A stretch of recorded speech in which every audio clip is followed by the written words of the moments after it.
Hello students, I am Prakash, Chartered Accountant and acting as academic advisor in Masterminds from the past 20 years.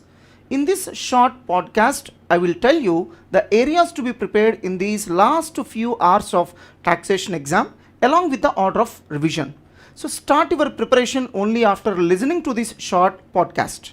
Immediately after completion of your costing exam, don't even open the question paper, simply throw it away. Stop thinking about that exam, whether you have written it correctly or not.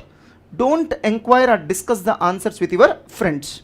If you have not written the exam well, then don't curse yourself and focus on the subsequent exam. Remember, my dear students, you cannot modify the answers of completed exam, but the results of the next exam will definitely be in your hands.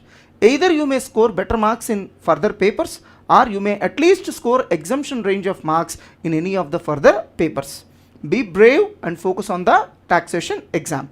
If you felt the costing exam to be easy, then come out of the joyful mood, since the taxation paper will be definitely be challenging.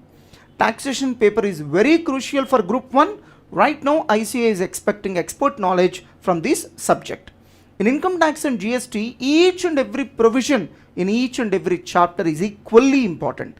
There is nothing like important and unimportant in taxation. Examiner may pose questions from nook and corners of the syllabus. Even to answer a single problem, you may need to have the knowledge of multiple provisions either from the same chapter or multiple chapters. GST is very scoring area. First finish GST and then start income tax. On the other hand, in the recent exams, we are getting more challenging questions from GST subject rather than income tax. Here is the order of preparation in GST subject.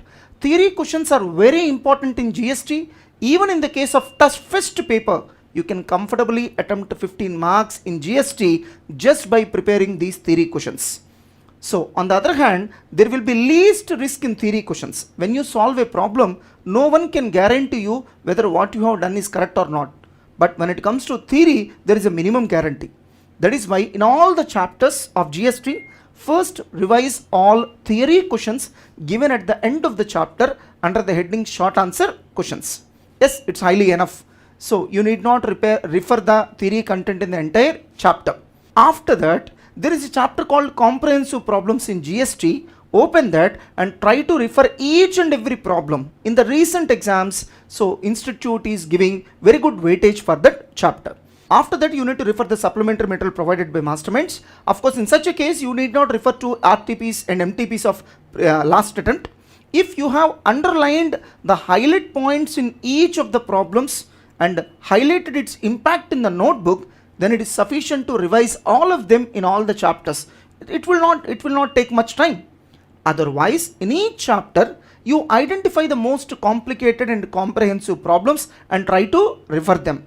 So first finish high weightage chapters and then proceed with the remaining chapters. So after completion of referring GST, then open the income tax. See that you don't spend too much of time on GST. So first in income tax, you try to revise all the small chapters like set off and carry forward, clubbing provisions, return of income, advance tax, TDS and TCS, residential status 1 and 2, introduction to income tax, etc. The beauty of these chapters is it's very easy to prepare. Number 2, you will not get comprehensive style of problems which requires the knowledge of multiple chapters. For example, you take the chapter of total income. Just to solve one problem, you need to have the knowledge of multiple chapters in income tax, almost 60% of the syllabus. But whereas in these small chapters, you will not get such kind of comprehensive problems. That too, you will not even get complicated problems. Luckily, in the recent attempts, decent number of marks are being covered from these small chapters also. So something like it's a shortcut to score good marks in income tax. That's why you first finish revision of all the small chapters.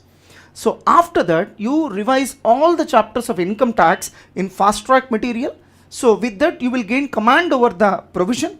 After that, refer all the problems are the questions given in the guest questions booklet. After that, you open the chapter of total income and try to refer each and every problem because it's high weightage chapter. After that, open the RTPs and MTPs of this attempt as well as last attempt. So of course you need to make necessary changes in the answers as per latest amendments. After that, refer the supplementary material released by masterminds. If supplementary material is available with you, then you need not refer RTP and MTPs of last attempt. If you have underlined highlight points in each problem and highlighted its impact in the notebook, then revise all the problems in all the chapters, because it will not take much time. Otherwise, in each chapter, identify the most complicated and comprehensive problems and refer to them. First, refer to high weightage chapters and then refer to the remaining chapters. So presentation plays a very important role in this subject as well. It's okay even to write 80 marks, but don't compromise at the presentation. If at all you get a tough question paper just like November 2022 attempt, then just relax and identify the areas where you are strong and at least attempt them. Examiner will never give a paper in which you cannot score minimum of 40 marks. It's only because of exam fear you are unable to identify the easy areas. First, start with theory questions in GST. Your confidence will get improved. After that, you start attempting all the small chapters and 5 marks problems and gradually go to the complicated chapters in income tax as well as GST. So don't worry, ICAI may add few marks and valuation may become liberal. It is okay even if you are able to attempt 70 to 80. So in case of such kind of challenging papers, never try to attempt 100 marks. It's not even possible also. So don't ever compare with remaining students in the same exam hall. Don't even look towards them. Even if you don't write the exam properly, then ensure that its impact does not fall on the subsequent exams. Sometimes you may score more marks than you have expected. Simply focus on the further exams. So here is another important advice. If you have applied for both the groups, then appear for all the papers of group 2 also, whether you prepared well or not. Even if you have not written group 1 exams well, continue writing all the exams of group 2. In November 2022 attempt, so taxation paper was really challenging, but luckily majority of the papers of group 2 are damn easy. Several students have even scored exemption range of marks in several papers of group 2. Why do you want to miss such a golden chance? So that's why, my dear students, no one knows how the papers of group 2 will be. You may even score exemption in any of the papers of group 2. If you have not prepared anything in group 2, even then, at least refer to the guest questions given by us. Luckily, if the papers are easy, then you may even score 40 marks. At least go and write the exam so that you can gain some experience on how the exam will be.